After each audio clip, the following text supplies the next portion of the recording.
בכי הוא חשיפה, הוא פגיעות ועוצמה, מילים שלא נאמרות ורווחים בין אותיות.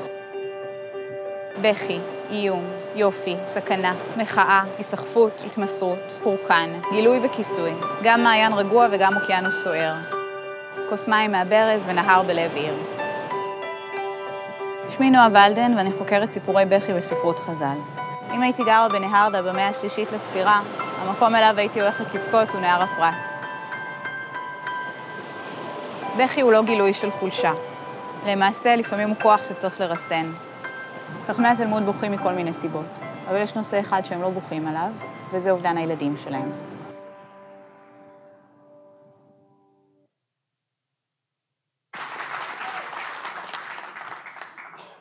כשהייתי בת 3 או 4, הלכנו כל המשפחה לחוף הים, ואני התחלתי לאסוף צדפים. הייתי מאוד שקועה בזה, כשפתאום שמעתי ככה קול ברקע, נועה ולדן, להגיע מיד לסוכת המציל. המחשבה שלי הייתה, איזה צחוקים, יש פה עוד נועה ולדן, אני חייבת לגלות מי זאת. כשהגעתי לסוכת המציל, ראיתי את ההורים שלי, שעברו כנראה את 10 הדקות הארוכות ביותר בחייהם, בוכים.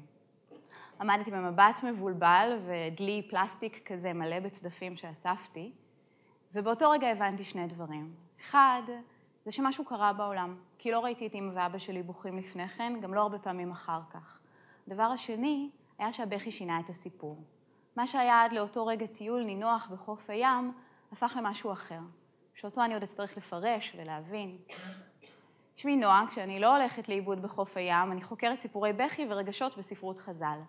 הערב אני רוצה להציע לכם מבט על בכי מעט שונה, כמו שהוא משתקף בטקסטים מהעולם היהודי העתיק, שנוצרו ונכתבו בארץ ישראל ובבבל, פחות או יותר בין תקופת בית שלי ועד המאה השישית לספירה.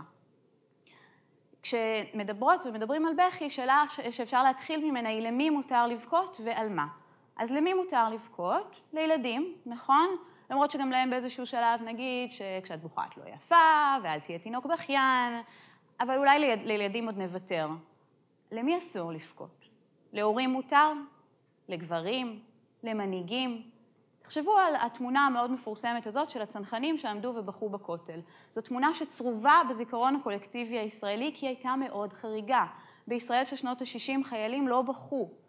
ואם הם בכו, אז מקסימום על ההתרגשות שבעמידה מול הכותל, ולא על האובדן והמחיר הקשה שנגבו בדרך לשם. תחשבו למשל על ברק אובמה, מנהיג העולם החופשי, שעומד ובוכה בזמן נאום לאחר אירוע ירי בבית ספר בארצות הברית. כמה פרשנויות הבכי הזה עורר, כמה תגובות. זה באמת כל כך הסעיר אותו, זה באמת כל כך הפריע לו, איך הוא מעז להשתמש בטרגדיה הזאת, איך הוא מעז להשתמש בבכי. זה בסדר שמפקד העליון של צבא ארצות הברית יפקה, אין ספור פרשנויות. ספרות חז"ל הייתה קצת יותר גמישה לגבי בכי של גברים ושל מנהיגים. אם נסתכל, למשל, נכיר את מי שהיה מהרבה בחינות הבוכה הראשי של ספרות חז"ל, זה רבי יהודה הנשיא. כשלמדתי את מסכת עבודה זרה בבבלי, נתקלתי פעם ראשונה בסיפור שבו מתואר רבי בוכה. לא עוברים כמה עמודים, והוא שוב בוכה. עכשיו מדובר במי שהיה נשיא הסנהדרין, עורך המשנה, מקורב לקיסר הרומאי, מה נסגר עם הבכי, אוקיי? כי מה...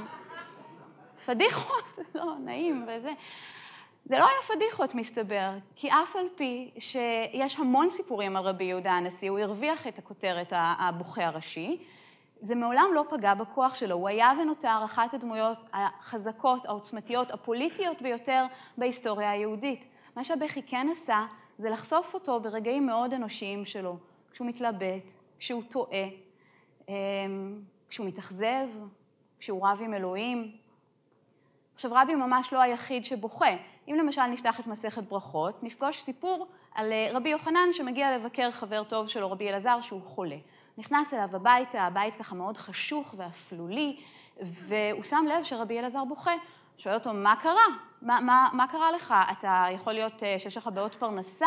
אולי לא למדת מספיק? אולי חלילה קרה משהו לילדים שלך? על השאלות האלה רבי אלעזר קוטע אותו ואומר לו, אני בוכה על היופי שלך, שיום אחד לאחר מותך יבלה באפר. לסיבה די משונה הזאת אולי לבכי, רבי יוחנן עונה תשובה משונה ומפתיעה לא פחות, והוא אומר לו, על כך ודאי ראוי לבכות. והם בוכים ביחד. עכשיו, מה מדהים בשיחה הזו? ראשית, כמובן, השאלה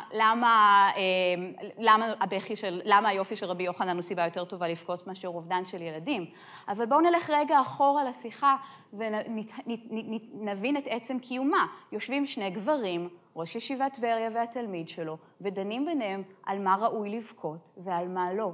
בכי הוא עניין מאוד רציני. יש לו קריטריונים ויש לו הגדרות. אז הבנו שבכי לא חייב להיות ביטוי לחולשה. בואו נעצור רגע ונשאל, האם הוא יכול להיות ביטוי לכוח? אני רוצה שתחשבו רגע אחד על סיטואציה שבה בכיתם. איפה היא התרחשה? איפה היא התקיימה? הייתם לבד או שראו אתכם? במידה וראו אתכם, איך הגיבו אליכם? ניחמו אתכם? הציעו לכם טישו? אולי שלחו אתכם לשטוף פנים? אולי נעו בכיסא במבוכה וחיכו שתתאפסו על עצמכם? בכי מעורר תגובה. ברגע שבכי מתקיים מול אדם אחר, הוא עובר טרנספורמציה. מאיזושהי חוויה אישית, פרטית, רגשית שלי, הוא הופך לכוח שפועל בעולם. מכיוון שבכי הוא לא רק חשיפה של מי שבוכה או בוכה באותו רגע, אלא גם של מי שמקיפים, מי שסובבים, איך אנחנו מגיבים אל בכי שמתרחש מולנו. בואו נסתכל על דוגמה, הפעם מהמשנה. לבית הדין של רבי יהודה, זה לא רבי יהודה הנשיא, זה רבי יהודה אחר, מגיעה אישה לאחר נסיעה ארוכה ומספרת שבעלה נפטר ומבקשת שבית הדין יכיר בה כאלמנה. בית הדין עומד מול המצב הזה די נבוך. הוא אומר, מצד אחד לא רוצים להשאיר אותה עגונה. נשים עגונות אז כמו היום זו בעיה גדולה. אבל נשים לא מוכרות לעדות. אין אף עד אחר שיגיד בעצם מה קרה לבעל שהוא אכן נפטר. לבעיה המורכבת הזאת רבי יהודה מציע את הפתרון הזה, והוא אומר, אם היא תבוא בוכה, ולבושה בבגדים קרועים, זאת אומרת שהיא נוהגת כאלמנה, בית הדין יכיר בה. עכשיו, יש כמה דרכים להבין את הפתרון הזה שרבי יהודה מציע. פתרון אחד זה להגיד, הוא באופן אותנטי מאמין שנשים בוכות, הן נשים עצובות, מבחינתו בכי זה מין גלאי אמינות כזה, אוקיי? זה הפוליגרף של העולם העתיק. מה שכמובן מעורר את השאלה, האם אפשר לרמות פוליגרף? וזה מאוד מטריד את הדיון הזה בטקסט. כשהגמרא דנה במשנה הזו, היא בעצם שואלת, פעם ראשונה מתמודדת עם העניין, האם יכול להיות שבכי לא יהיה רק גילוי אותנטי של רגש, אלא יהיה גם כלי אפקטיבי, שלא לומר מניפולטיבי גם לפעמים. האפשרות הזו פותחת דלת לאפשרות נוספת שהיא גם בעיניי מאוד מעניינת, והיא מה אם רבי יהודה יודע שנשים יודעות את הכלל שלו. אולי רבי יהודה אומר, אין לי דרך לפתור את הבעיה הזו, ואין לאישה הזו דרך לפתור את הבעיה הזו. לעולם לא נוכל להוכיח מה קרה, והאם היא באמת אלמנה, אבל כדי לא להשאיר אותה לחודה בתוך החיים שכרגע היא נמצאת בהם, הוא מציע להשתמש בדמעות כמפתח, ככלי. הוא אומר, נשתמש באיך שאנחנו תופסים בכי כדרך לפתור את הבעיה הזו, שכרגע אין לנו איך לפתור אותה. אז מה הסיפורים האלה בעצם מלמדים אותנו? דבר ראשון, אולי לשחרר את ההנחה המובנת מאליה שבכי הוא רק חשיפה ופגיעות, ולהבין שבכי הוא כוח רב עוצמה שפועל בעולם ובצורות שונות. לפעמים הוא פועל ככוח מניפולטיבי, ולפעמים הוא פועל פשוט מעצם מאותו דבר שאנחנו לא נותרים אדישים אליו. בכי הוא לא דבר שקל לעמוד מנגד כשהוא מתקיים, הוא מניע אותנו, הוא מפעיל אותנו, הוא גורם לנו להתבונן במה שקורה מולנו כרגע. כידוע, אומרים לא לבכות על חלב שנשפך, אבל אולי הייתם ממש קשורים לחלב, וזה באמת נורא מצער אתכם שהוא נשפך. לחלופין, אולי אתם ממש רוצים שמישהו ילך ויביא חלב אחר, כדי שיהיה איך לעשות קפה בבית. ויש את האופציה השלישית, שלפעמים דברים נשפכים, ולא עובדים כמו שצריך, ומשתבשים, ומולם מופיע הבכי. מסמן לנו שמשהו קורה בעולם, לנו או לסובבים אותנו, קורה לנו לעצור לרגע, להשתהות, להביט ולהקשיב, לפני שנרוץ לנגב את הדמעות. תודה רבה.